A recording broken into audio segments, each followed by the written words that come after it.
the lads to get it still done, winning 4-3. But we started really well. We had control. We scored it.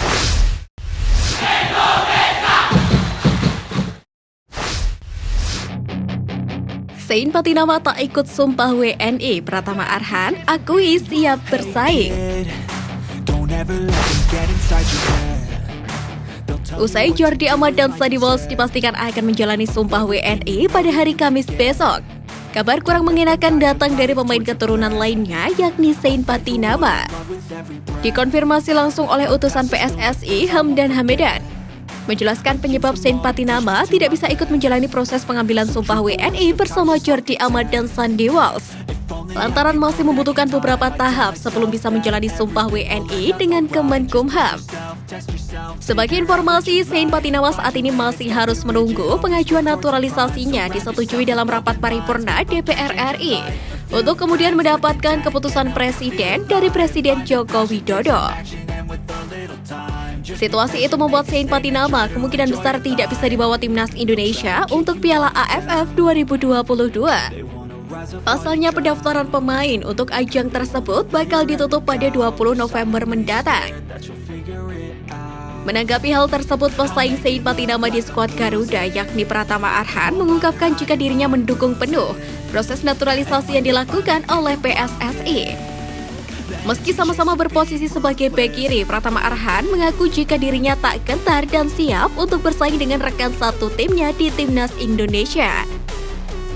Lebih lanjut, ex-pemain PSIS Semarang itu menyebut bahwa naturalisasi yang dilakukan semata bukan untuk prestasi, namun demi kemajuan sepak bola Indonesia. Pasalnya, kemampuan serta pengalaman pemain keturunan yang berkarir di Eropa sangat dibutuhkan oleh punggawa Garuda lainnya. They don't wanna see me care. Anytime I make some progress, I can see that they compare. I think everyone's against me, maybe something in the air. Am I paranoid? I swear a void is forming. Tak dipanggil Belanda, Struijk berpotensi pilih timnas Indonesia.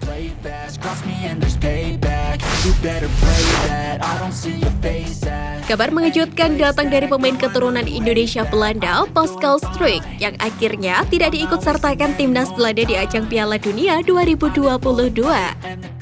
Sebagaimana diketahui, Struijk adalah salah satu bek sentral muda berbakat di Eropa saat ini.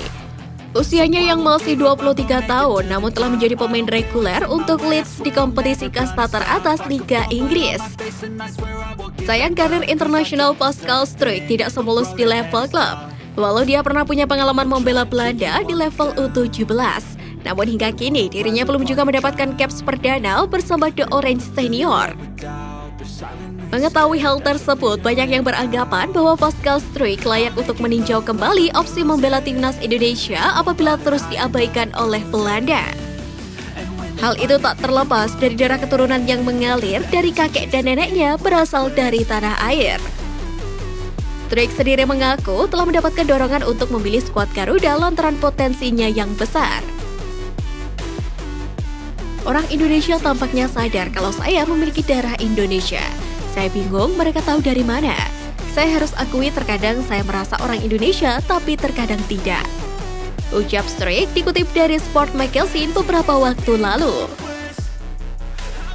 Walau masih belum jadi kekuatan besar di dunia dan bahkan level Asia sekalipun, namun timnas Indonesia punya masa depan yang cerah. Banyak pemain muda berbakat yang muncul, terutama dari kalangan keturunan. Di lini belakang saja ada Justin Hubner di level U20 dan juga Elkan Bagot yang telah menembus skuad senior.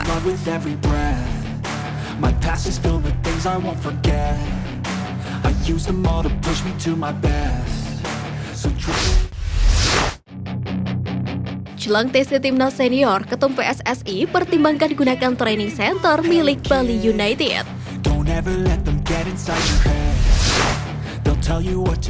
Bersamaan dengan kunjungan ke training ground Bali United yang didampingi pemilik Bali United, Peter Tanuri, dan Ketua Asprof PSSI Bali, Iketut Suwardana beberapa waktu lalu.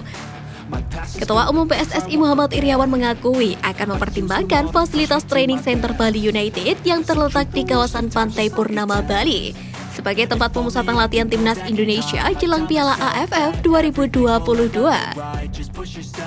Sebagai informasi, fasilitas TC milik Bali United memiliki 3 lapangan utama yang telah rampung dan bisa digunakan.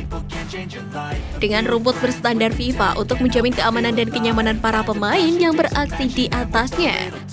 Selain itu, sejumlah fasilitas penunjang juga saat ini tengah dikerjakan, dan pusat kebugaran masih dalam tahap pembangunan. Maka dari itu, Iwan Bule akan melakukan koordinasi lebih lanjut dengan Direktur Teknik PSSI yakni Indra Syafri dan sang pelatih kepala Sintayong mengenai fasilitas yang dimiliki Serdadu Tridatu itu. Karena sekali lagi orang senang ke Bali, apalagi sekarang ada tempat berlatih sepak bola. Ini yang akan menjadi pertimbangan kami di PSSI berkaitan dengan TC Timnas Senior yang akan bermain di AFF. Kami akan sampaikan ke tim hospitality untuk kembali meninjau, termasuk juga lapangan Kapten Iwayan Dipta. Saya berterima kasih kepada Pak Peter yang menawarkan untuk bisa latihan di sini. Ucap Iwan Bule. Sebagaimana diketahui, Sintayong kerap mengeluhkan fasilitas TC di tanah air selama pemusatan latihan jelang beberapa event terakhir. Namun dengan adanya penawaran yang menarik dari Bali United, tentu hal tersebut sangat menguntungkan bagi timnas Indonesia. Sebab fasilitas yang mumpuni sangat dibutuhkan mengingat persiapan timnas Indonesia jelang Piala AFF 2022 terbilang singkat.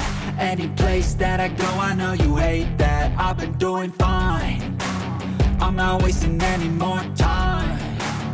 I live for the fight and the climb, and I think that the pain that's deep inside is what defines. So I won't give up, I'm gonna make it to the top. I don't care what's in my way, I swear I'm never gonna stop. I could fall flat on my face and I swear I will get back up, 'cause I don't deserve a thing and the road ahead is tough.